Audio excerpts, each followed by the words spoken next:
Sud Radio, les débats de l'été, 10h-13h, Thierry Guerrier.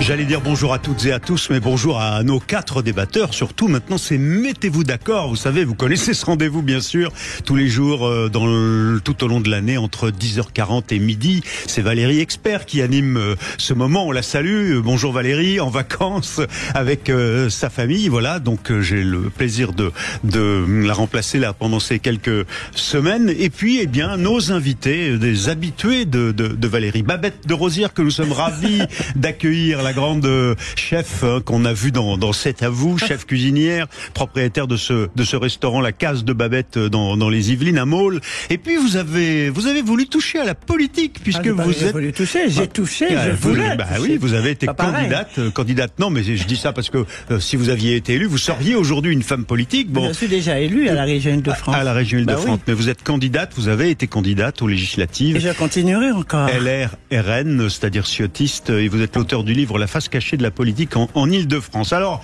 à propos d'Île-de-France, eh bien, nous avons un autre élu Île-de-France écologiste, écolo-centriste, je peux dire ça comme ça. Ouais. Philippe Bouriaki, vous êtes ancien Europe Écologie Les Verts, et puis à force de mécontentement sur certaines de leurs actions, vous les avez quittées pour rester écologiste dans l'âme, mais centriste. Bon, on va voir ce que vous inspire certains coups de cœur ou coups de gueule, notamment celui de Jean-Baptiste Moreau. Bonjour Jean-Baptiste. Bonjour, moi je suis pas parisien du tout. Tant mieux, ça nous sauve, parce que sinon on va être encore trop parisien. On vit mieux à la campagne. Rappelez-nous votre région. Moi je suis de la Creuse, je suis creusois de souche, né, grandi, et agriculteur, plus agriculteur parce que je suis en train de céder mon exploitation à un jeune, mais je suis dans le conseil aux entreprises et dans un cercle de réflexion que j'ai créé avec des amis. Ouais, bon, mais Jean-Baptiste Moreau, vous avez été agriculteur, vous étiez éleveur, pendant 17 ans. Éleveur, producteur. Oui, pendant 17 ans, oui, éleveur de vaches, limousine de vaches à viande. Ouais, superbe vache limousine à viande. Et en l'occurrence, pour les nourrir, vous produisiez aussi, vous cultiviez des céréales, du maïs pour effectivement les nourrir l'hiver quand elles ont plus d'herbe. Alors là, on a une LR RN, un écolo-centriste, et puis là on a un macroniste. Vous êtes macroniste de sensibilité, et plus que ça, puisque vous avez été député. J'ai été député Renaissance, porte-parole du mouvement En Marche, et relativement proche du président encore aujourd'hui. Jean-Baptiste Moreau. Et puis notre 4e invité et débatteur ce matin, ça va être à vous, Pascal, d'assumer pour la gauche. Alors, c'est vous qui allez représenter. Non, il faut absolument être étiqueté. Thierry, bonjour à tous. Pas du tout. Je dis ça parce que je cherche à avoir à peu près un plateau équilibré. Pascal Bataille, animateur et producteur de télé. J'ai effectivement une sensibilité, on va dire, social-démocrate, voilà. Bon, voyez, finalement, le plateau est très bien construit. C'est Joseph Ruiz qui a construit ce plateau ce matin. Il s'est bien débrouillé. Vous êtes tous là avec toutes les sensibilités représentées à l'Assemblée nationale. Peut-être pas les filles. Voilà, mais on va en parler.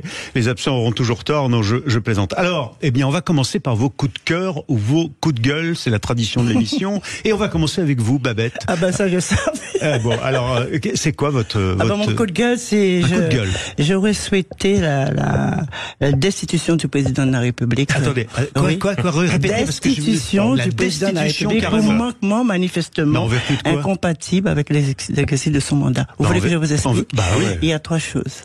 Il y a d'abord comment ça s'est passé les élections législatives là. Ils ont été respectés, on n'est pas au Venezuela ici. Écoutez, il y a 211 candidats qui se sont désistés.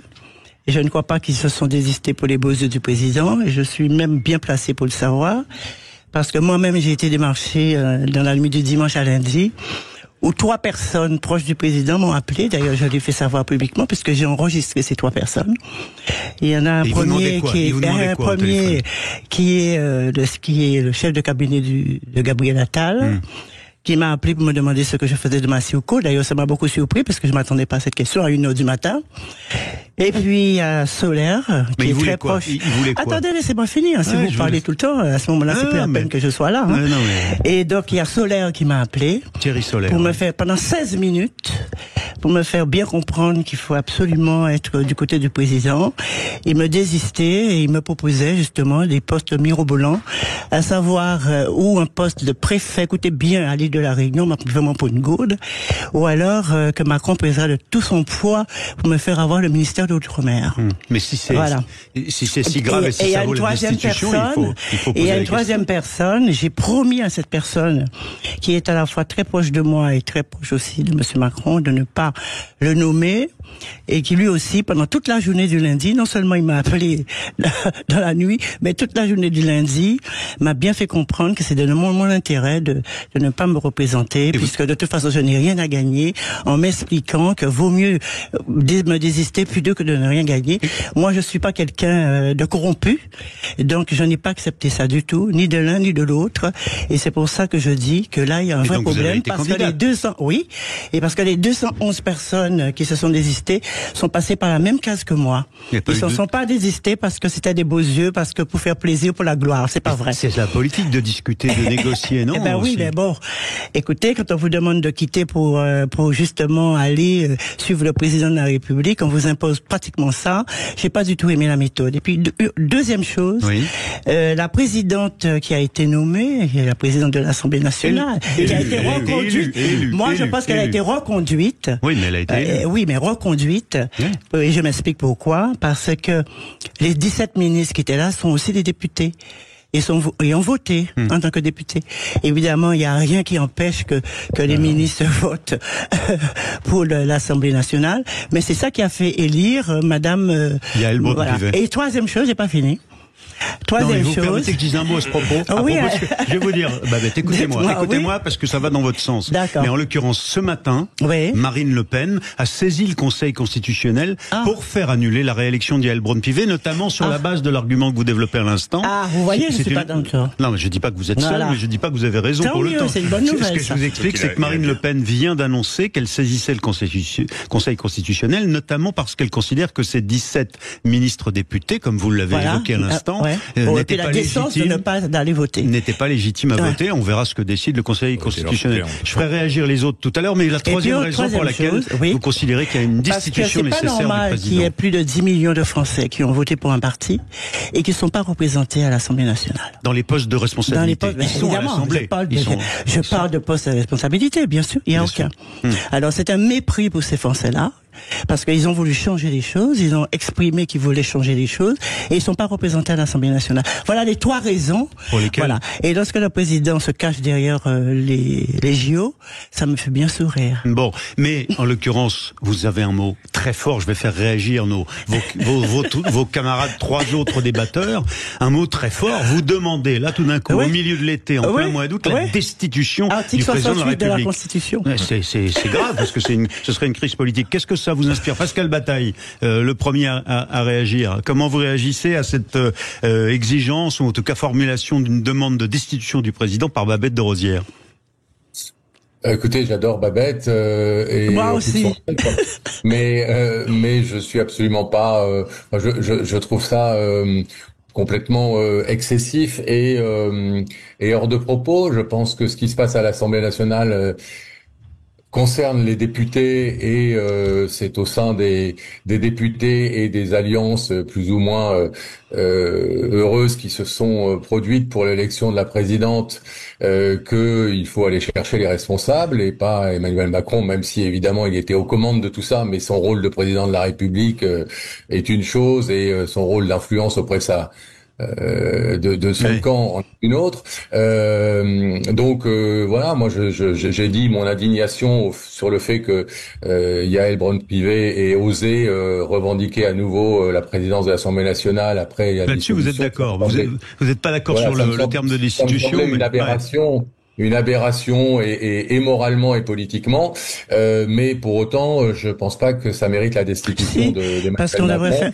Si, parce qu'on mériterait de faire une enquête justement pour savoir pourquoi ils se sont désistés. Et d'ailleurs, aucun député jusqu'ici n'a jamais pensé justement à se réunir pour pouvoir saisir la haute cour de justice. Il y a matière à faire On verra ça après la pub. On va reprendre le débat après la pub, mais là, il faut faire la pause publicitaire. Sinon, on est en retard. Je vous assure, je vous repasse la parole. À tout de suite. C'est Mettez-vous d'accord et vous êtes sur Sud Radio.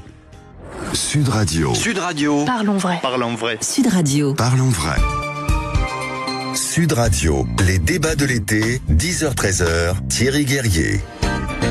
Et c'est maintenant mettez-vous d'accord, et ce mettez-vous d'accord ce matin est parti très fort, puisque Babette de Rosière, un de nos 4 débatteurs, une de nos débattrices, ce matin demande carrément la destitution du président de la République. Et en réalité, alors que vous avez été, Babette, en effet, candidate aux législatives LR RN, c'est-à-dire ciotiste, dans les Yvelines, eh bien, Babette est au cœur de l'actualité, puisque Marine Le Pen elle-même, je vous le disais, a saisi le Conseil constitutionnel, elle annonce le faire ce matin pour faire annuler la réélection de Yaël Braun-Pivet, la présidente de l'Assemblée nationale, sur l'argument du fait que 17 députés qui ont voté pour elle étaient aussi, ils sont ministres, toujours démissionnaires certes, mais ministres, et donc que ça a faussé en quelque sorte l'élection. Et réaction de Pascal Bataille qui dit bah oui, sur l'élection de Yaël Braun-Pivet, je l'ai dénoncé, mais en revanche, la notion de destitution, c'est trop fort, destitution trop fort. Vous dites, vous, Babette, évidemment, on peut y aller. Mais attendez, je fais répondre d'abord les autres débatteurs, si vous permettez, Babette. Alors, l'ancien député macroniste Jean-Baptiste Moreau. Oui, mais d'autant que j'étais candidat moi aussi aux législatives, je suis arrivé 4e avec 17,5%, donc j'étais pas à 12% des inscrits, donc je pouvais pas me maintenir. Donc le désistement ne me concernait pas, mais j'étais un des premiers dans le camp présidentiel, je me suis présenté au nom de la majorité présidentielle, à critiquer justement le désistement de deuxième tour, parce que la volonté du président de la République, c'était une clarification, et je trouvais que cette clarification était nécessaire par rapport à la volonté des Français.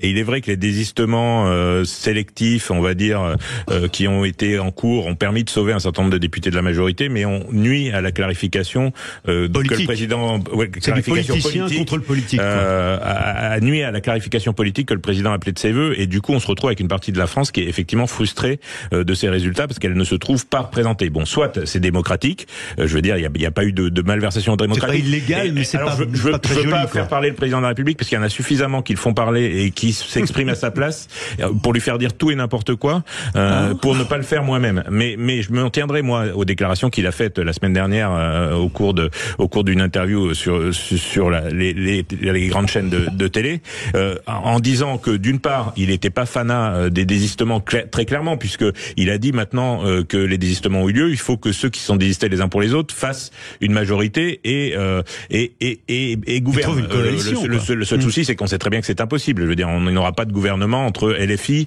et Ensemble et la droite. Enfin, ça n'existera pas. C'est totalement illusoire. C'est pour ça que cette clarification nous a mis dans une, enfin, ces désistements nous a mis dans une impasse démocratique. Mais c'était la démocratie qui s'est appliquée. On a le droit de se désister. La plupart des candidats de la présidentielle, de la majorité présidentielle qui sont désistés l'ont fait en connaissance de cause. Effectivement, peut-être avec des pressions du parti, c'est possible. Moi, enfin, j'en ai pas eu forcément connaissance, mais effectivement, le Gabriel Attal a donné un certain nombre de consignes. Les autres partis ont aussi donné un certain nombre de consignes, notamment la gauche, pour se désister en faveur du candidat macroniste quand il était face au Front National. Donc, c'est une expression démocratique, mais c'est effectivement une problématique sur la réélection d'Yaël Braun-Pivet.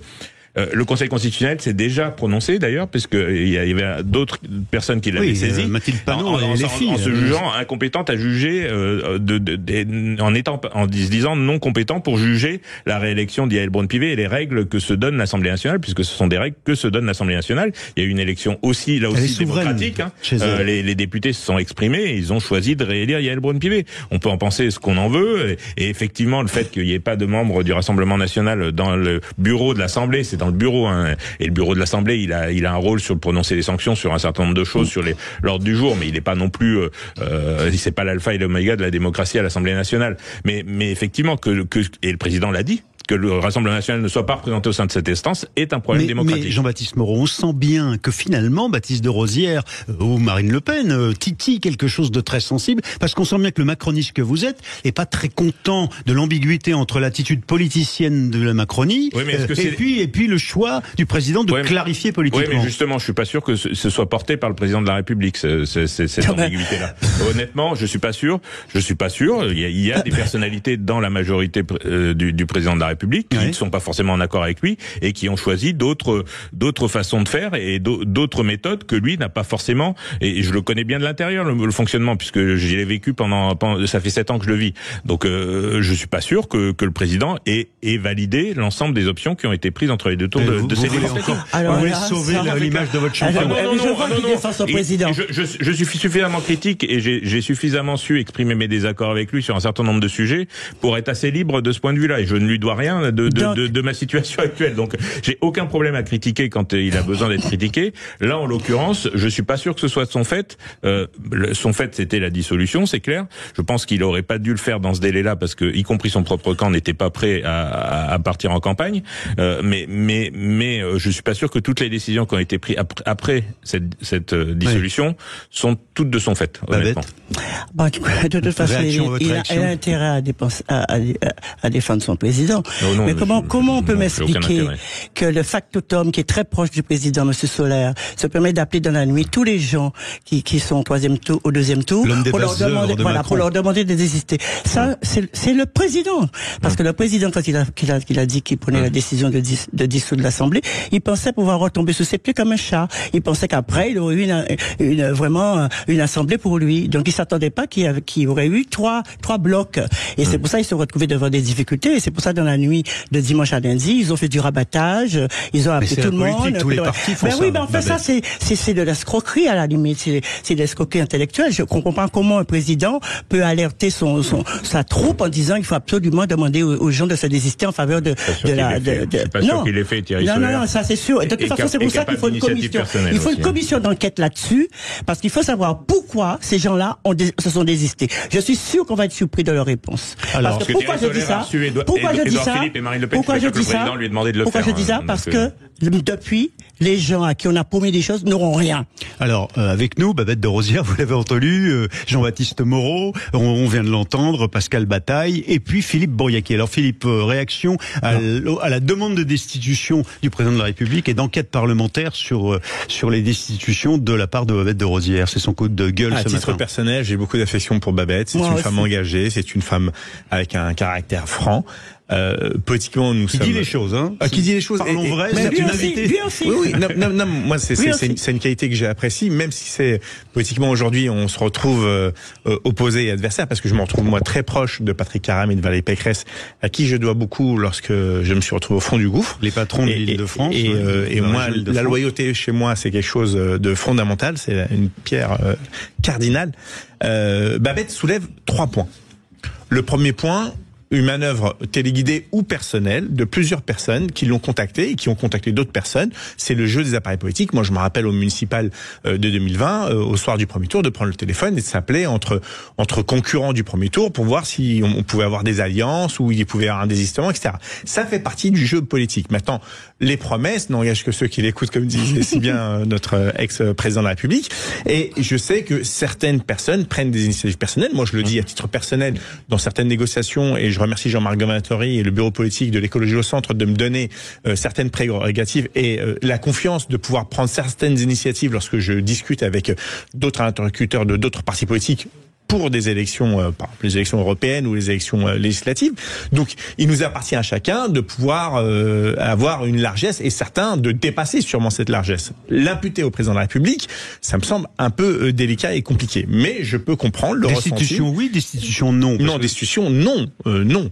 C'est trop fort. C'est trop fort. Je pense que c'est vraiment trop fort. Mais qui est une commission d'enquête. En même temps, ça a le mérite de faire parler, hein, parce bien sûr. Ça au milieu de la table. Oui, oui. Alors, je pense pas que c'est le moment le plus opportun et on y viendra tout à l'heure, le pourquoi du comment. La deuxième, l'élection de Yael Braun-Pivet, on en pense qu'on en veut, mais c'est une démocratie et chacun vote en son âme et conscience. Et je remarque que les électeurs, enfin que les députés du Rassemblement national, leur bulletin de vote pour les vice-présidences, ont mis les 2 noms de la France Insoumise, par exemple. Ils ont le droit de faire ce qu'ils veulent et certains n'ont pas voté. C'est critiquable, mais c'est respectable parce que c'est légal. Mais c'est légal. Et puis l'Assemblée on n'en fera aucune loi. Moi, vous savez, moi,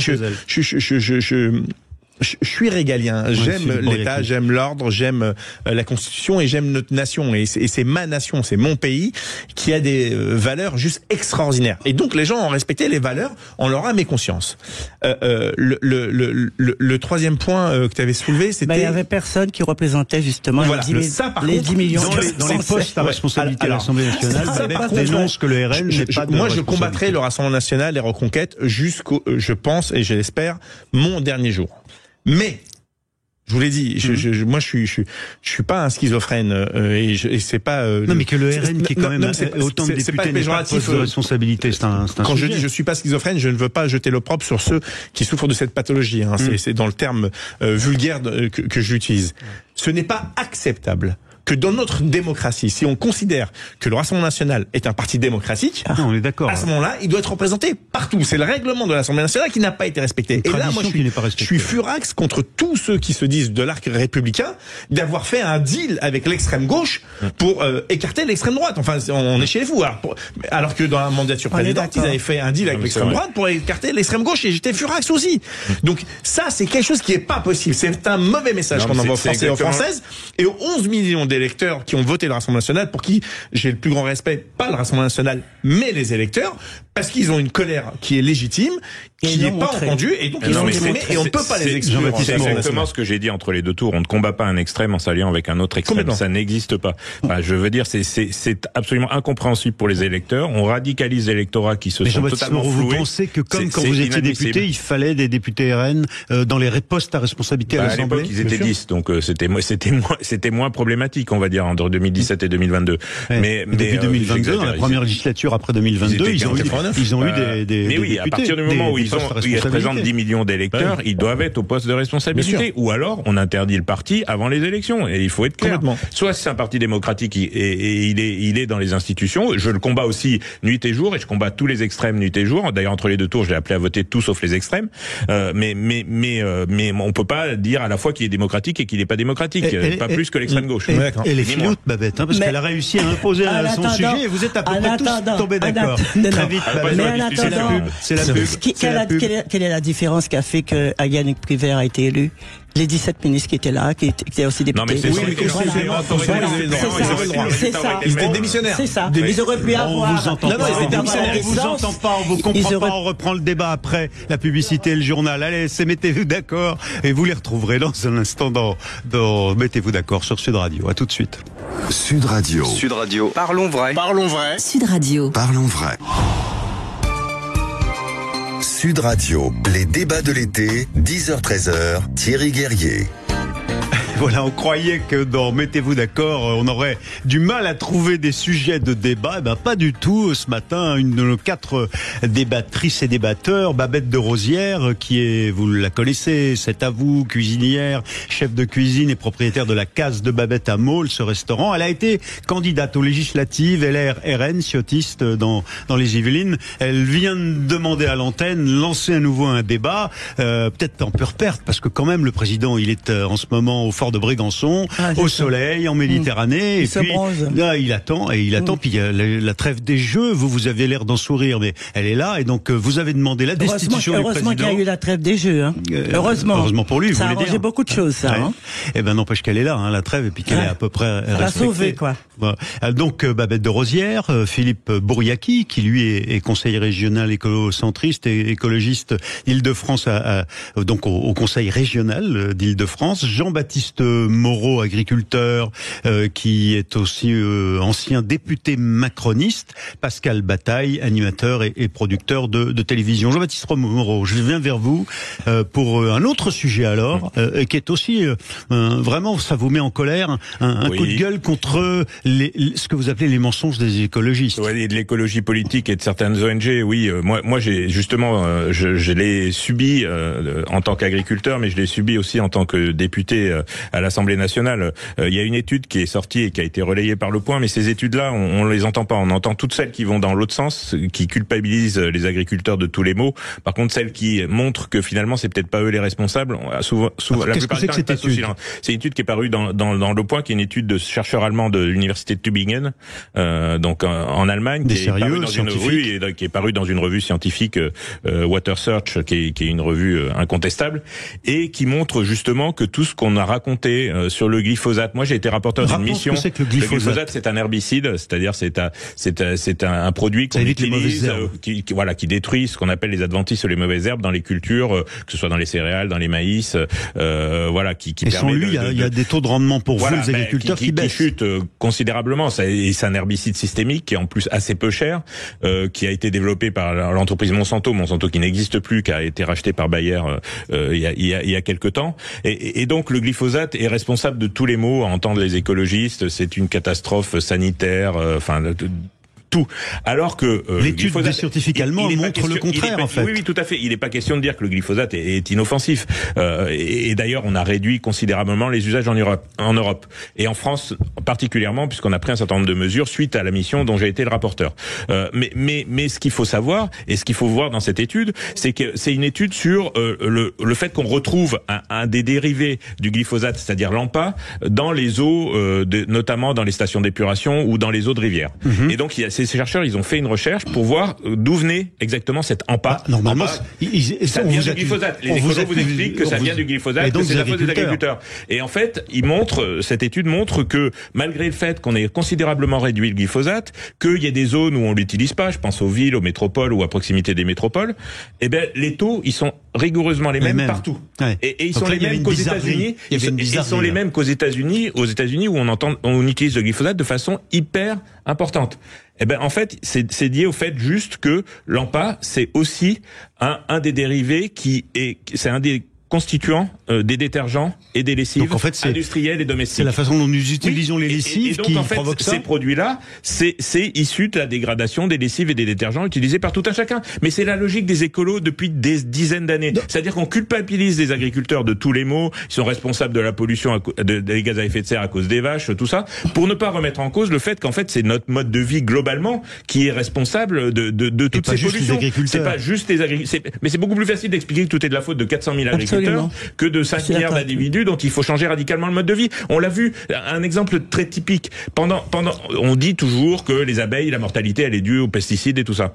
L'année record de production de miel, c'était l'année du Covid. Oui. Pourquoi ? Pas parce que les agriculteurs utilisent plus de pesticides, ils ont travaillé comme d'habitude. Ouais. Pour le coup, ça va changer. Juste parce qu'on a à arrêté de faire n'importe quoi avec nos voitures, avec de faire des distances impressionnantes, de polluer avec nos usines qui ont pour la plupart enfermé. Et ben la mortalité des abeilles, figurez-vous qu'elle a chuté. Donc les agriculteurs, il faut arrêter de remettre tous les mots sur les mots. C'est l'escroquerie intellectuelle de l'écologie politique qui veut expliquer que l'agriculture est responsable d'un tas de maux dont elle n'est en aucun cas responsable. Je suis d'accord avec lui parce que on met tout sur les agriculteurs.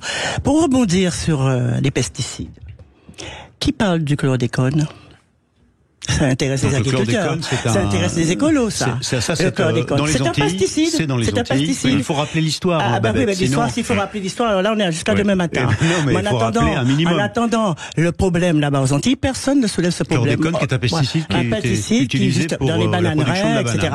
Et tous les hommes qui ont travaillé dedans sont atteints de cancer de la prostate. Ça, personne n'en parle. Ça, c'est pas, d'ailleurs, ils ont fait 10 ans de procédure. Et vous savez comment ça s'est terminé? Eh ben non, lieu, ça n'existe pas, ça n'a jamais existé.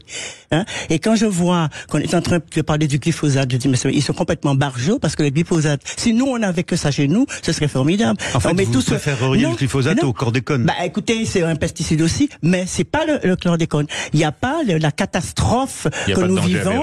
Et voilà, avec ce produit-là. Alors que les écolos, ils feraient mieux aussi, au lieu de s'occuper de ce qui se passe chez les autres, ils feraient mieux aussi de s'occuper de ce qui se passe aussi en Outre-mer, qui est la France. D'accord? Même si on est éloigné, c'est la France. Et ça, c'est une catastrophe naturelle. C'est vraiment un désordre incompris par les gens qui nous dirigent, puisque personne n'en parle. Philippe Bouriaki, vous qui êtes écologiste dans l'âme et qui avez quitté Europe Écologie Les Verts pour être écolocentriste au Conseil régional d'Île-de-France, vous voyez bien quand même qu'il y a une logique d'idéologie dans l'écologie politique qui pousse parfois, d'après Jean-Baptiste Moreau, à des décisions qui sont le fruit de mensonges et qui sont des erreurs au fond, puisque Babette nous dit, par exemple, chlordécone, si on avait eu le glyphosate, on n'aurait pas traité, on n'aurait pas eu les conséquences sanitaires qu'on a eues. Vous voyez bien quand même que ça interroge l'écologie politique dont vous êtes un des représentants. Complètement. Je voudrais dire aux auditeurs et aux auditrices qui nous écoutent, il y a deux visions de l'écologie. Il y a l'écologie culpabilisatrice, punitive, qui est défendue par les wokistes d'Europe Écologie Les Verts, dont l'ascendant aujourd'hui politique de Sandrine Rousseau ne fait aucun débat, puisque elle arrive à monopoliser tous les temps de parole, y compris des écologistes progressifs. Je pense à Yannick Jadot et d'autres qui sont complètement mis au banc de l'écologie politique. Et puis il y a celle que nous défendons, nous, avec Jean-Marc Tory, l'écologie au centre, qui est une écologie pragmatique, réaliste, qui fait aussi confiance à la science et qui n'est pas culpabilisatrice. C'est-à-dire que mais vous comprenez, Jean-Baptiste Moreau, agriculteur, agriculteurs qui j'arrive. Il faut qu'on accompagne ils ont raison, les agriculteurs, les consommateurs, les citoyens et les industriels, les paysans, vers plus de responsabilité dans l'intérêt de tous et de toutes. Pour revenir sur le glyphosate, l'INSERM, c'est quelque chose quand même d'assez sérieux. L'Institut national de la recherche médicale. Qui, en 2021, remet un rapport sur le glyphosate. Et l'INSERM constate que le glyphosate est dangereux puisqu'il modifie le génome humain. Selon l'usage. Non. Cancérogène probable. Au même titre que le café. Je vous ai pas interrompu. Au même titre que le café, la cigarette, etc. On peut sans aucun problème. Oui. La vraie question. On boit pas un verre de glyphosate tous les matins. Si, en mangeant des produits qui ont été contaminés. C'est faux, justement. Ça, c'est faux parce qu'il n'y a pas de résidus. Je vous ai pas interrompu, vous avez vu. Je peux pas laisser dire des contre-vérités non plus. Vous pouvez pas critiquer les écologistes écolo-terroristes et vous comporter comme tel. Sinon, je me comporte pas comme tel, je conteste. Sur le débat, là, je vous ai pas interrompu une seule fois et je vous ai écouté religieusement. Vous répondrez après, permettez-moi de pouvoir développer. Et je pense être un écologiste modéré et sympa, d'ailleurs. Au demeurant, je me jette des fleurs, si vous voulez, avec grand plaisir. Mais oui, vous êtes sympa. Ce que je veux dire par là, c'est qu'il y a un danger potentiel et réel avec le glyphosate. Oui, mais c'est l'affaire de proportion des l'INSERM, Philippe, franchement. Mais j'entends bien, mais les proportions, c'est la même chose. Vous savez, si demain vous allez faire une radio, c'est pas très grave. Mais si tous les jours vous faites des radios, ça devient, alors que c'est bénéfique pour savoir ce qu'on a. Non, c'est pour ça. Ce que je suis en train de vous dire, c'est que le glyphosate, vous allez en manger tout le temps sur plein de produits différents et qui font que des petites doses finissent à la fin par vous provoquer, et y compris chez les agriculteurs, des problématiques. Mais vous avez raison sur un point, c'est que l'écologie ne doit pas concerner qu'une partie de notre industrie. Notre façon de consommer a un impact réel, parce qu'il n'y a pas que le glyphosate, il y a aussi les parabènes, il y a aussi les produits dérivés, il y a ce que nous respirons au quotidien avec les particules de feu. Il dit c'est tout notre mode de vie qui finalement est concerné. Donc ça rejoint ce qu'il dit. Nous prenons et en même temps on peut pas en sortir du jour au lendemain comme ça. Mais c'est ce que nous prenons aussi. Nous disons qu'il faut aller sur une autre agriculture moins intensif, parce que le problème il est là, c'est que plus vous allez produire de manière intensive, plus vous allez avoir besoin et recours de produits chimiques, et c'est évident, sauf qu'il faut qu'on consomme différemment, qu'il faut qu'on consomme moins, mieux, local, français, parce que vous avez une garantie, et là je rejoins en tout cas le combat des agriculteurs, parce que lorsque vous mettez des normes draconiennes à nos agriculteurs français et européens, et que c'est pas les mêmes en Amérique du Sud ou en Amérique du Nord, et donc on se retrouve dans une concurrence déloyale, on tue notre agriculture. Donc nous aussi, nous avons Excuse-moi, quand tu parles d'agriculteurs, est-ce que tu penses aux Outre-mer? Mais évidemment. Est-ce que tu sais qu'en Outre-mer, les gens font la culture hors sol parce que tout est pourri pendant des millénaires? Tu le sais, ça? Alors, je le sais depuis je préfère être complètement transparent. Même les enfants, les mamans qui sont enceintes, qui allaitent, il y a du chlordécone dans leur lait. Je préfère être honnête, je le sais que depuis très peu de temps, et j'ai été sensibilisé. Et il faut rendre hommage. Ça fait des années que ça dure. J'y arrive, Babette. Il faut rendre hommage, moi, à un homme pour qui j'ai eu vraiment un coup de foudre politique, qui s'appelle Patrick Caram. Il a rien foutu. Qui a vraiment mené ce combat et qui s'est déplacé sur place pour alerter. Et je l'ai vu, et c'est comme ça que j'ai été alerté. C'est grâce à Patrick Caram. C'est le factotum de Valérie Pécresse qui fait rien du tout. Il fait semblant de faire les choses et fait rien. On n'insulte pas à l'antenne des gens qui sont pas là pour sur sa fonction et sur sa mission. En tout cas, je peux dire que sur sa fonction et sa mission, il est juste extraordinaire. Et j'ai été alerté grâce à lui. Et on revient à ce débat, Philippe, si vous voulez bien, Jean-Baptiste et Babette et Pascal Bataille dans un instant sur Sud Radio, dans un instant dans Mettez-vous d'accord, pas d'insultes aux gens qui sont absents. Allons-y. Sud Radio, votre avis fait la différence. Sud Radio, les débats de l'été, 10h-13h, Thierry Guerrier. Et là, c'est Mettez-vous d'accord avec nos 4 débattrices et débatteurs ce matin. Babette de Rosière, Philippe Bouriaki, Jean-Baptiste Moreau et Pascal Bataille. Et l'ancien agriculteur et ancien député macroniste Jean-Baptiste Moreau a lancé un débat sur le glyphosate et les mensonges supposés des ONG ou de l'écologie politique qui a bien fait réagir. Babette de Rosière a parlé du chlordécone, vous vous en souvenez. Le chlordécone, donc ce pesticide utilisé qui a fait des dégâts sanitaires gravissimes avec des cancers dans les Antilles. Alors, on va changer de sujet peut-être maintenant et revenir aux jeux. Babette nous disait tout à l'heure, heureusement qu'il y a eu les jeux pour Emmanuel Macron. Pascal, vous, comment vous voyez, vous vouliez rendre hommage alors peut-être à l'organisation même de ces jeux? Oui, après plusieurs coups de gueule, je voulais effectivement apporter un petit coup de cœur, et d'autant plus que je fais en cela amende honorable parce que j'ai fait partie des très nombreux. Vous étiez sceptique, vous étiez les sceptiques. Voilà, pendant des mois, ont été sceptiques, voire annonciateurs de catastrophes sur ces jeux qu'on prédisait mal organisés, mal structurés, liberticides pour les Parisiens, etc., etc. Et je dois dire que je n'ai depuis une semaine que des échos extrêmement, voire incroyablement favorables de la part de d'amis ou de proches qui sont. Vous êtes en vacances là. Vous êtes en vacances dans quel coin en ce moment? Dites-nous là. Vous êtes en visio avec nous là. Je suis moi dans le sud-ouest. Dans le sud-ouest, voilà. Et que disent les gens autour de vous des jeux? Où je réside à l'année, mais effectivement j'ai beaucoup d'amis, et moi j'ai fui Paris, et quel que soit mon amour pour le sport, je me suis dit mais ça va être l'enfer, je vais jamais je vais essayer d'aller avoir des places pour telle ou telle épreuve, et en fait tous les gens qui sont là-bas me disent c'est formidablement organisé, on n'attend pas, l'ambiance est géniale, les épreuves sont superbement mises en avant dans des lieux magnifiques, etc. C'est vrai, c'est vrai. Voilà, alors j'avais envie de dire parce que on a le droit de se tromper, et on a le droit d'être oiseau de mauvais augure, mais il faut aussi savoir le dire. Pour le coup, je trouve que c'est, et j'espère que ça va durer jusqu'au bout, et y compris pour les Jeux paralympiques, une réussite extraordinaire de la part du comité, de la part également sans doute un peu de la mairie de Paris, quelles que soient mes réserves vis-à-vis d'Anne Hidalgo. Donc voilà, disons-le, quand il faut se réjouir, je pense que il faut pas hésiter à le faire. Un joli, non pas autoflagellation, mais enfin un joli aveu d'autocritique, une belle autocritique de la part de Pascal Bataille, qui nous dit donc bravo pour l'organisation des JO. Et c'est vrai que dès le premier match de foot, 2 jours avant la cérémonie d'ouverture, qui avait lieu au Parc des Princes, où les files femmes un peu, c'était difficile parce que il y avait pas assez de volontaires femmes pour pouvoir faire les palpations, en effet. Eh bien, on avait quand même senti que c'était plutôt bien organisé, que ça allait bien se passer. On se dit est-ce que ça va durer? Et là, vous le dites, en effet, tout le monde reconnaît que dans les fan zones aussi, d'ailleurs au Club France, à la Villette, à l'Hôtel de Ville à Paris, eh bien globalement, ça se passe très très bien, et bien sûr sur les sites eux-mêmes. Alors que vous inspire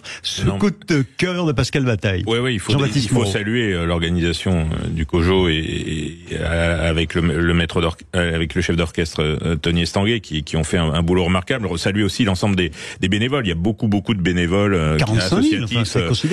qu'on croise tous les jours dans la rue à Paris, et qui ont la banane, qui ont le sourire, et qui sont ils sont sympas. Voilà. Et hier, j'ai croisé des gendarmes. C'est pas des Parisiens souvent d'ailleurs. J'ai croisé à la sortie du métro des gendarmes creusois, parce qu'il y a un certain nombre de gendarmes. Vous êtes de la Creuse. Ouais, je suis de la Creuse, et il y a un certain nombre de gendarmes qui sont montés assurer l'ordre pendant ces JO.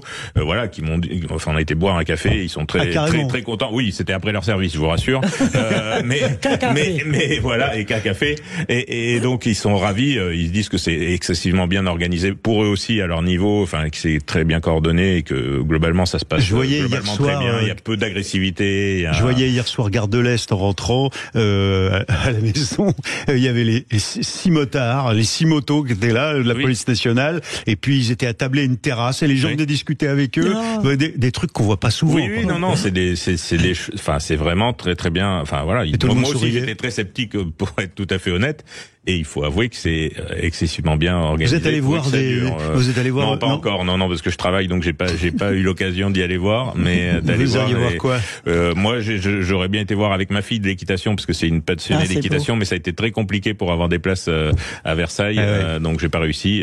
Voilà. Mais j'irai sans doute voir pendant les Paralympiques. L'équitation à chaque fois. Oui, l'équitation c'est pris très tout de suite, et c'est très très cher, donc j'ai pas pu y aller, mais j'irai voir pendant les Paralympiques certainement les épreuves d'équitation. Et qu'est-ce que vous avez regardé en revanche à la télévision? Moi j'ai regardé le rugby parce que je suis un ancien joueur de rugby et je suis passionné par le rugby, donc voilà, j'ai regardé. Oui, c'est déjà un vieux souvenir. J'ai pas physique de gymnaste globalement, ni de coureur de fond, donc j'étais rugbyman, et c'est fantastique ce qu'ils ont fait au rugby à 7, ce que Dupont a fait, et de se sacrifier au niveau du rugby à 15 sur l'année passée, déplacé au niveau des équipes de France pour se consacrer uniquement au rugby à 7 et réussir ce qu'il a réussi avec ses équipiers, parce qu'il n'est pas tout seul évidemment.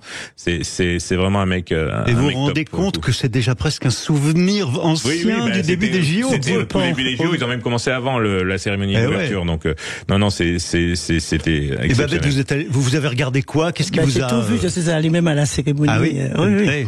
J'ai tout vu. C'est très bien organisé. Évidemment, au départ, je me disais, pendant les JO, on restera pas à Paris parce qu'il y aura beaucoup de monde et tout ça. Ça risque de faire. Eh ben non. Moi, je suis très fière d'être française quand je regarde les JO, parce que non seulement on parle de la France, mais on montre les plus belles choses que nous avons dans Paris. Et ça, je tire un coup de chapeau à Monsieur Ollier, qu'on oublie de citer, parce qu'il est vice-président quand même du COJO, comme tu dis. Et il y a Anne Hidalgo aussi, qui a fait beaucoup de choses, parce que c'est sa ville qui a été primée. Et puis Estanguet, vraiment, c'est une équipe de choc. Et tout ce que je vois là, c'est fantastique. Les gens s'entendent. Même le jour de la cérémonie, j'ai été épatée de voir comment c'était organisé.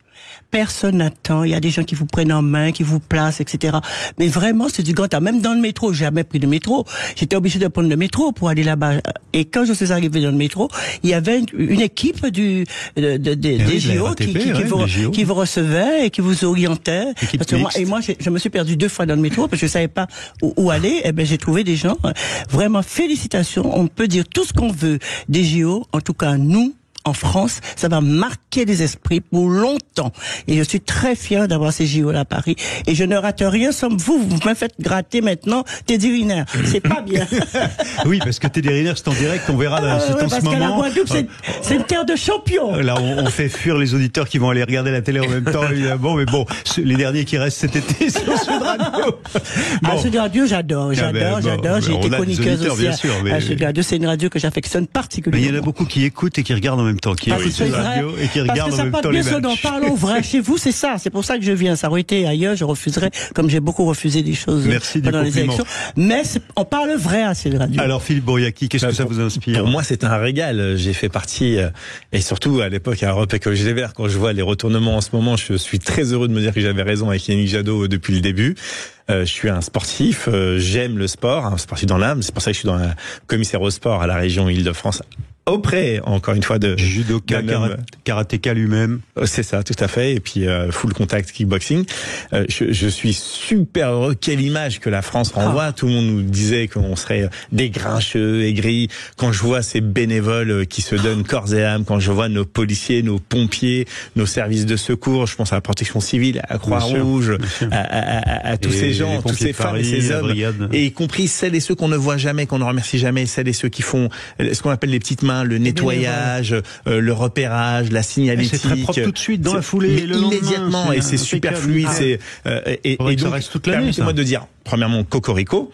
Et puis, vous savez que les Jeux Olympiques sont obligés de porter le nom d'une ville. C'est comme ça, c'est dans le CIO, etc. Et en vérité, on devrait les appeler pas Paris 2024, mais région Île-de-France 2024, car je préfère le dire. C'est important. La région Île-de-France, c'est la première collectivité territoriale. Babette, non, mais c'est une réalité. Tu peux pas être négatif. Je vais te dire une chose, c'est Paris qui a été élu. Je ne peux pas t'interrompre et tu ne peux pas m'interrompre. Je dis que la première collectivité territoriale après l'État à financer les Jeux, c'est la région. C'est la bagarre institutionnelle d'un élu conseil régional. La réalité, c'est que Marseille a même dans le stade Vélodrome barré Paris pour mettre Marseille. C'est nos petites guéguerres franco-françaises bien sympathiques. Non, mais c'est bien de le dire aussi. Et puis, regardez les transports. Tout le monde est d'accord pour dire que les transports, ça fonctionne super bien. En tout cas, coup de chapeau à Pascal, parce que Pascal a réussi son coup avec ce coup de cœur. Il nous a tous mis d'accord. C'est parti, mettez-vous d'accord. Sud Radio. Sud Radio. Parlons vrai. Parlons vrai. Sud Radio. Parlons vrai. Sud Radio, les débats de l'été, 10h-13h, Thierry Guerrier.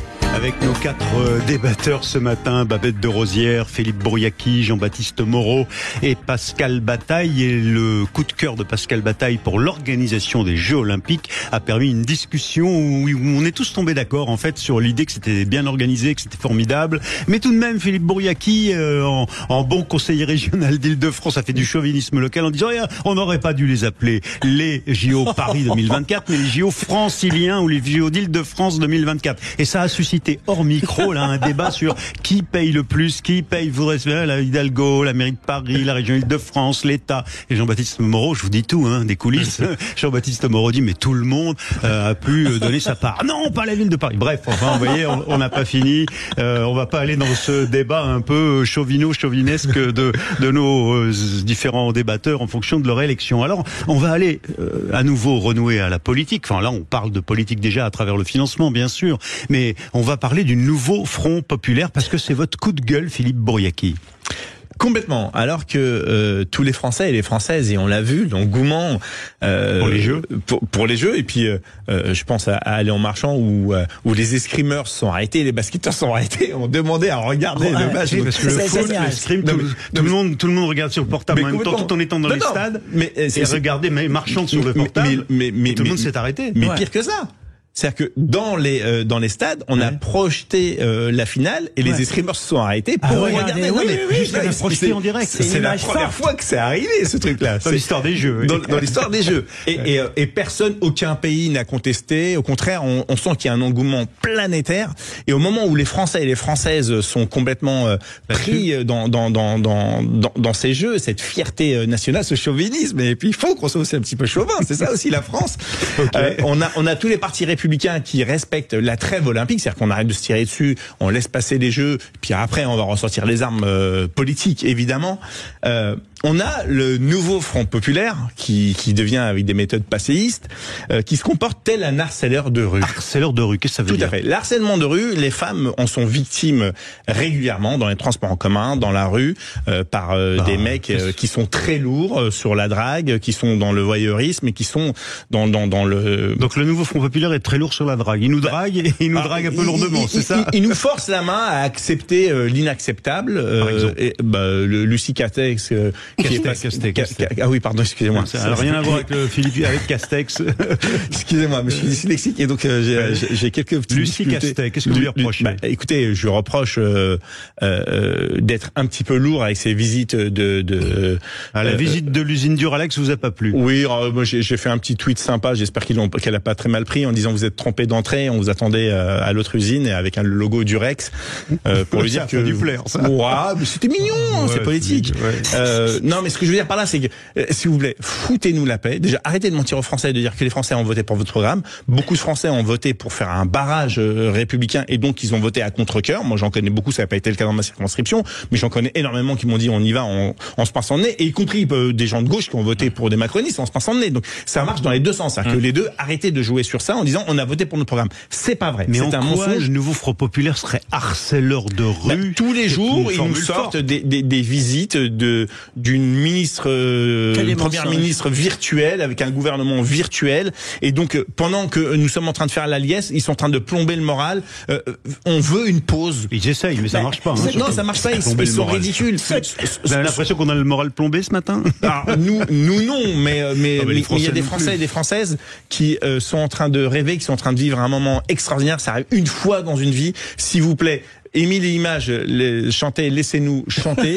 Moi, je leur dis, pour qu'ils puissent comprendre le nouveau Front populaire, je vais leur prendre leur langage, laissez-nous kiffer une bonne fois pour toutes. Alors écoutez bien, puisque vous parlez de Lucie Castet, ce matin, dans la matinale de Sud Radio, Stéphane Troussel, qui est donc le président socialiste du département de Seine-Saint-Denis, qui est un des deux avec la ville de Paris, qui accueille les Jeux en Île-de-France et qui a pris une grosse responsabilité, il est venu quand même au secours de sa camarade du nouveau Front populaire, Lucie Castet, quand on exige d'elle, ce qui est le cas de certains à droite qui ont dit, mais enfin, elle est employée de la ville de Paris, puisqu'elle est directrice des affaires financières, elle devrait se mettre en disponibilité pour faire cette campagne de première ministre putative. Eh bien, écoutez la réaction de Stéphane Troussel qui vient à son secours, c'était sur Sud Radio ce matin. C'est même, je vous assure que c'est même hallucinant ce débat, parce que enfin quand même, on verse des larmes en permanence sur les difficultés de l'engagement politique, et voilà donc quelqu'un qui sur ses congés personnel. On en appelle régulièrement à la mobilisation de la société, à l'engagement citoyen, et voilà quelqu'un donc qui, sur ses propres congés, est engagé personnellement, et on lui fait ce reproche. C'est indécent. La droite parisienne n'a décidément pas grand-chose à dire, ni pour les Jeux Olympiques, ni pour le débat politique, et donc tout ça, ça sera un petit clapotis. Un petit clapotis, il a raison, Stéphane Troussel, non, Philippe Bourriaqui. Complètement. Donc, vous le savez, vous qui êtes le harceleur de Lucie Castel. Non, pas du tout. Non, mais je vous invite à regarder les communiqués et les publications du nouveau Front populaire d'Olivier Faure et du Parti socialiste. Je ne savais pas qu'elle était Premier ministre. Non, ce que je veux dire par là, c'est qu'il a raison sur le fond. L'ironie de Babette de Rosière. Elle est sur ses congés, elle fait ce qu'elle veut sur ses congés, et c'est frais, que ça soit de sa poche ou que ça soit les autres partis politiques du Front populaire qui payent, ça c'est leur problème, ça ne nous regarde pas. Mais de quoi parle-t-on là? On parle pas de qui, on parle de qui là? Mais ces sorties sont ridicules. Elle est rien du tout. Moi, je comprends même pas pourquoi on parle de cette personne. Moi aussi, je souhaite le Premier ministre. Je vais faire des débats. Baptiste Moreau. Non, mais moi, j'avais tweeté aussi sur leur visite parce que l'aspect bleu de travail avec un Olivier Faure qui a jamais mis les pieds dans une usine de sa vie. Enfin, je veux dire, c'est un apparatchik de parti politique. Il n'a toujours fait que de la politique, et d'ailleurs, il est le maître ouvrier, on va dire, de désaccord avec la France Insoumise, parce que sans la France Insoumise, il est plus élu. S'il est plus élu, il est plus rien. Il est incapable de faire rien d'autre. Donc le côté voyage en terre inconnue de l'intelligentsia du NFP dans une usine, moi ça me gave honnêtement. Enfin, je veux dire, ça fait tellement d'années qu'ils sont en responsabilité, soit députés, soit dans les cabinets ministériels. S'ils commencent à découvrir la vie d'une entreprise maintenant, c'est un peu dommage, quoi. Et cette mise en scène est juste ridicule. Il faut arrêter de réduire la politique à de la com. Il faut travailler sur le fond des idées, et sur le fond des idées, j'ai pas entendu grand chose d'intelligent de la part du NFP depuis le début de leur création. Tout à fait d'accord avec mon collègue qui est à côté, parce que vraiment c'est une mascarade. D'ailleurs, c'est si vrai. Ils se sont réunis tous, on s'aime, on s'adore, on forme un parti, pourquoi pas. Mais qu'est-ce que ça a donné? Ils sont même pas capables de trouver un Premier ministre. Bah là, ça y est, enfin, c'est un fourre-tout. Ils ont créé un fourre-tout. Ils ont créé un fourre-tout. On a mis tout le monde dedans. Ils s'aiment pas, mais ça fait rien. Il faut prendre une place. Qui? Castel? Ah oui, elle est Premier ministre depuis quand? Premier ministrable. Mais je trouve ça ridicule. Là, maintenant, nous sommes chez les pantins, parce que je trouve ça ridicule. Cette femme-là ferait mieux d'aller voir les finances de la ville de Paris et s'occuper de son bureau là-bas, plutôt que d'aller faire du cinéma et de la figuration. Pour moi, elle fait de la figuration comme les autres. Et ça, c'est quelque chose qui ne sert pas du tout à la France. Pascal Bataille, alors aidez-moi à les défendre un peu, parce qu'ils sont pas représentés ici, donc faut bien, les absents ont toujours tort d'accord, mais il faut quand même un peu les défendre. Qu'est-ce que vous pensez de cette, de ce coup de gueule de Philippe Bourriaqui qui dit le NFP, la gauche, c'est des harceleurs de rue au fond en ce moment. Ils harcèlent surtout le président de la République. Ils essayent de l'amener à prendre une décision. Au fond, c'est de la politique. Oui, mais alors, de mémoire de sexagénaire quand même, c'est la première fois que j'assiste, je crois, à une campagne pour devenir Premier ministre. J'ai jamais vu ça. J'ai été journaliste politique en d'autres temps. Je n'ai pas vraiment souvenir que. Oui, c'est pendant législatif, c'est pas après. Vous avez raison. Oui, voilà. Enfin, ça déjà, ça me paraît un peu saugrenu. On sait que dans la Constitution de la Ve République, c'est au président de la République de choisir son Premier ministre, et c'est pas à quelqu'un de s'imposer à lui. Premièrement, donc je pense que la stratégie du NFP est excessivement contre-productive de ce point de vue-là, et que je vois mal Lucie Castet arriver à ses fins. Je pense que tout ça a été très téléguidé par la frustration de LFI, et évidemment, comme le disait Jean-Baptiste tout à l'heure, c'est Olivier Faure qui relaie ça au niveau du PS, parce qu'il est complètement vassalisé par LFI. Bon, après, mais faire ça pendant les Jeux, pendant la trêve olympique, c'est vain, vous croyez, ou au contraire, ça permet de maintenir un certain débat politique? Je pense que c'est totalement vain, totalement stérile et même contre-productif, et que ça ne fait que nuire aux intérêts du nouveau Front populaire. Après, ne faisons pas d'angélisme, si je peux encore prolonger un tout petit peu ma réflexion. D'une part, je dirais quand même à Babette que son ami Éric Ciotti a fait alliance avec le RN uniquement pour des raisons électorales. Je peux le dire aussi pour les autres, c'est pareil pour la gauche. Et à Nice, et donc ne jetons pas la pierre quand nous-mêmes on n'a pas forcément les fesses propres. Et ensuite, j'adore l'image de Jean-Baptiste Barthaud sur le côté visite en terre inconnue, mais il s'appliquerait aussi quand même à 80% de nos hommes politiques élus aujourd'hui qui n'ont jamais, pour une bonne part d'entre eux, jamais travaillé au sens où on l'entend, et pour une grande part aussi, jamais mis les pieds dans une entreprise. Oui, je suis d'accord. Ils n'ont pas le monopole, hein, je suis d'accord. En parlant de fesses propres, s'il faut parler de fesses propres, il faut pas parler de la gauche non plus, il faut pas parler de l'union des gauches. Donc il se mord la queue là en disant ça.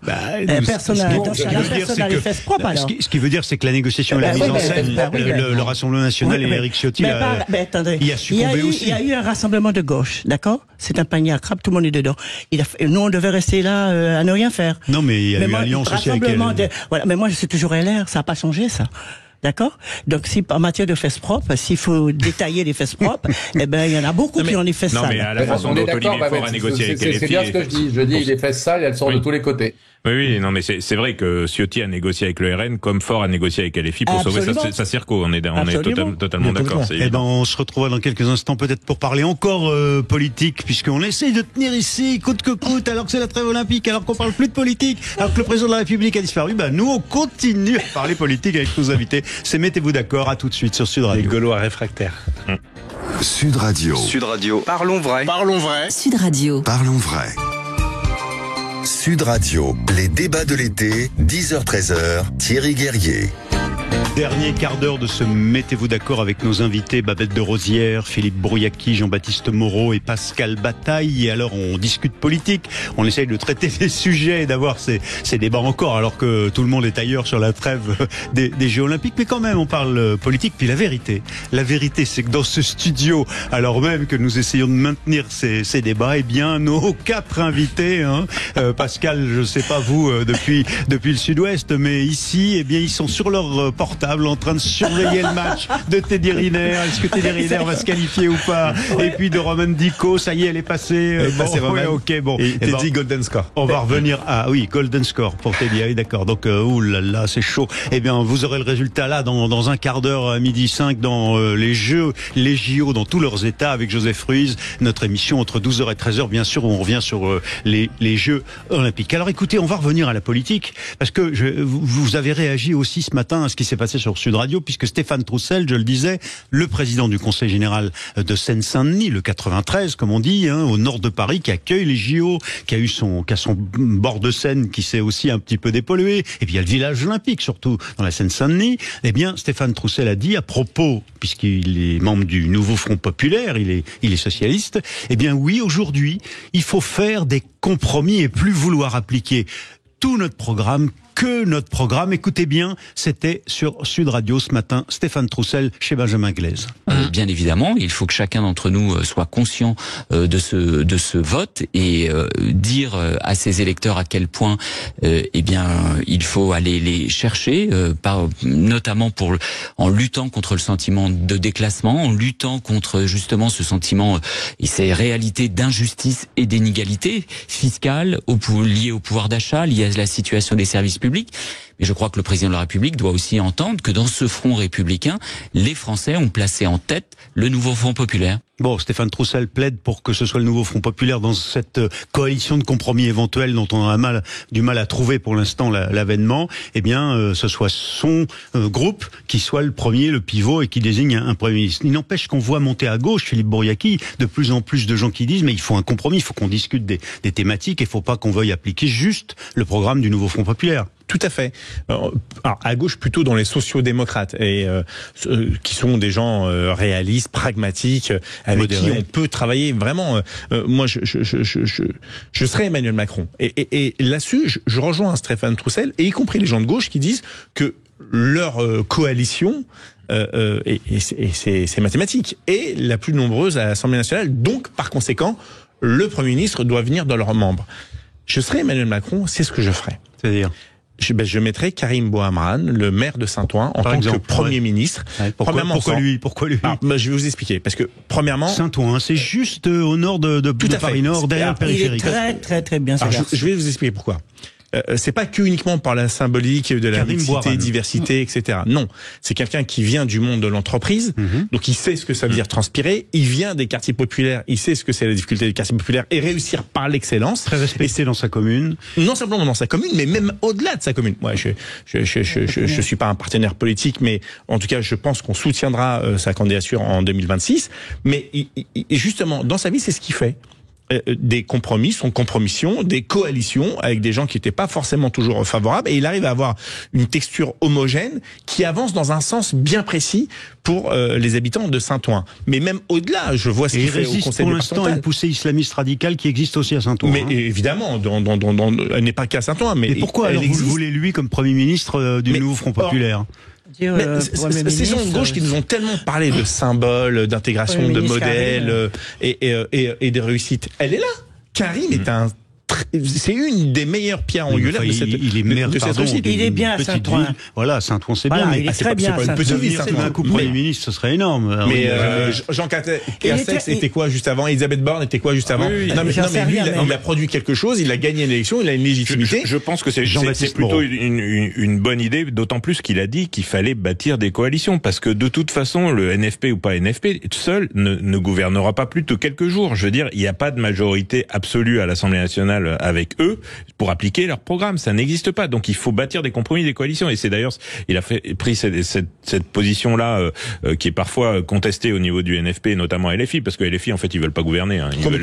D'ailleurs, Mélenchon l'a dit. Lui, ce qu'il vise, c'est 2027, c'est les prochaines élections présidentielles. On n'a rien à faire de gouverner entre-temps. Mais ça de défendre les gens qui ont voté pour lui d'ici là. Il n'a rien à secouer. Lui, c'est son avenir personnel qui l'intéresse. Et LFI est dans cette optique-là. Donc, par contre, je pense que les sociodémocrates et les communistes et les autres sont près à justement à faire des compromis et à faire des pas. Avec le centre d'ensemble, avec la droite de LR. Pourquoi pas quelqu'un effectivement de social-démocrate comme Karim Bouarram. Voilà, pourquoi pas. Je le connais pas personnellement, mais effectivement des échos que j'ai, c'est quelqu'un d'apprécié. Il a une expérience de terrain pour le coup. Je préfère lui à une autre fonctionnaire qui n'a jamais mis les pieds sur le terrain. Si vous voyez qui je veux dire. Mais pourtant, il est très jeune. Moi, je le connais personnellement parce que je travaillais un petit peu avec lui sous Saint-Ouen et puis la région. C'est vrai, c'est quelqu'un qui a beaucoup d'avenir. Il est dynamique, il fait des choses. Oui, ça c'est vrai. Mais un poste de Premier ministre, c'est à voir. Ouais. C'est à voir. Pour vous, c'est lourd quand même, hein. C'est à voir. Parce que lui, il excelle dans ce qu'il fait. C'est vrai, il faut reconnaître ses qualités. Il a de très bonnes qualités. Il fait beaucoup de choses. Pascal Bataille. Pardon. Non, mais on vous a entendu, Abed, mais je fais réagir Pascal Bataille. Qu'est-ce que toute votre sensibilité appelle sur cette idée qu'il faut pas vouloir appliquer tout le programme, que le programme du Front Populaire, mais des compromis? Pascal, on vous entend plus du tout, Pascal, parce que votre micro de votre visio doit... Voilà, allons-y. Excusez-moi. Et Pascal qui est dans le sud-ouest, le Vénard. C'est une ligne que je soutiens depuis très longtemps. Je suis convaincu qu'il y a effectivement des possibilités de trouver des dénominateurs communs entre les sociodémocrates, qui aillent des sociodémocrates à l'aile gauche des LR, et de s'entendre sur un programme qui soit un vrai bon programme pour la France, et que effectivement les programmes de chaque parti qui ont permis de s'affronter pendant les élections législatives méritent tous de voler un peu en éclats et au bénéfice d'une sorte de consensus, comme le disait très bien Philippe, des compromis sans compromission. Et ça serait ça l'intelligence politique, et ça serait ça l'intelligence pour la France. Et je pense même que c'est une nécessité. Oui, et donc on a fait émerger un nom ce matin sur Sud Radio, non pas Lucie Castet, mais peut-être un Karim Bouarram, qui est maire de Saint-Ouen dans le 93, juste à la porte de Saint-Ouen, à la porte de Clignancourt, au nord de Paris, au nord du 18e arrondissement, derrière Montmartre. Voilà, quel symbole qu'on enverrait pour le reste du monde. Bien sûr, mais on a déjà des ministres, par exemple, issus de la diversité, comme on dit. Oui, Rachida Dati, quand même, Premier ministre, elle est flamboyante, Rachida, franchement.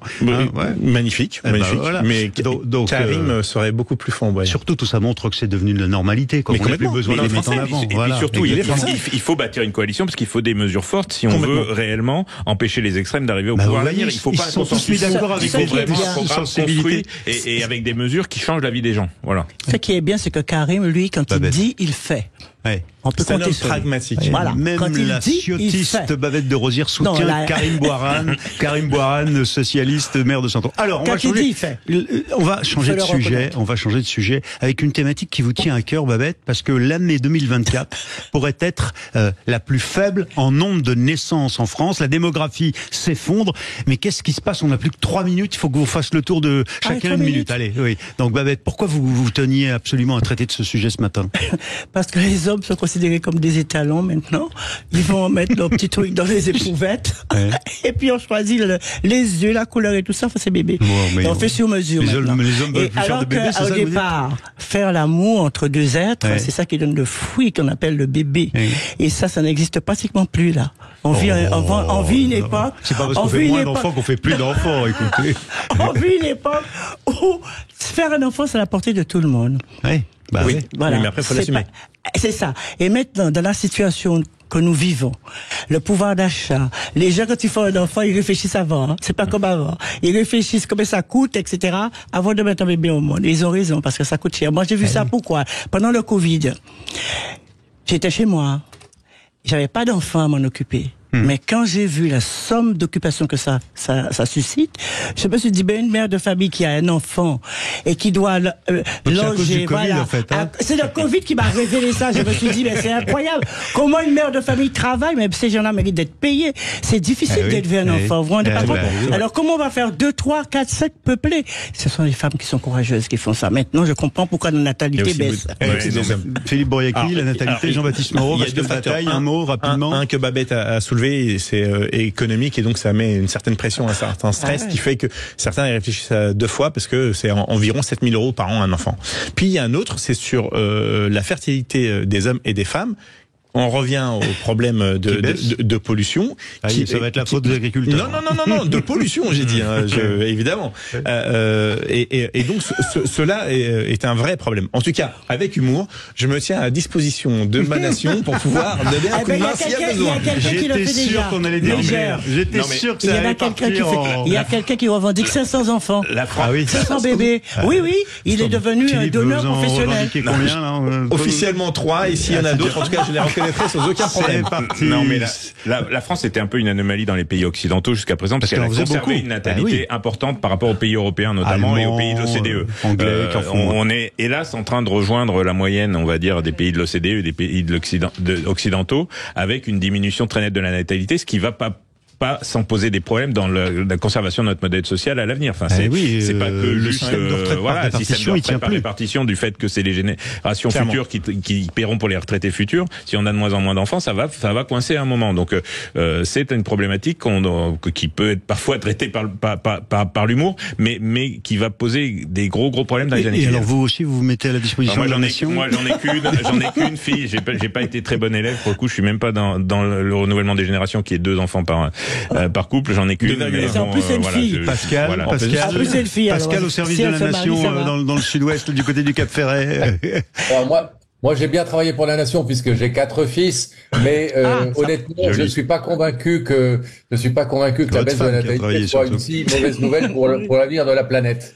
On est déjà bien trop nombreux, me semble-t-il, et je pense qu'on devrait y réfléchir de plus en plus à 2 fois avant de faire des enfants à tout craint. Eh ben, écoutez, c'est formidable. Ce sera un sujet de débat peut-être avec Valérie Expert ou la semaine prochaine avec Maxime Yeddo qui va me succéder. On verra. En tout cas, merci beaucoup à tous les 4. Babette de Rosière, on était ravis de vous accueillir et on ira manger du côté de la case de Babette, c'est dans les Yvelines. Et puis Philippe Bouriaki, donc conseiller régional écologiste d'Île-de-France, Jean-Baptiste Moreau, ancien député macroniste, agriculteur dans la Creuse, magnifique région, bien sûr. Voilà, et qui monte à cheval là-bas, peut-être, sa fille, en tout cas. Ma fille, et Pascal Bataille, qui lui est dans le sud-ouest. Merci à tous les 4 d'avoir été nos invités. Merci d'avoir été cette belle semaine. Bel été à vous.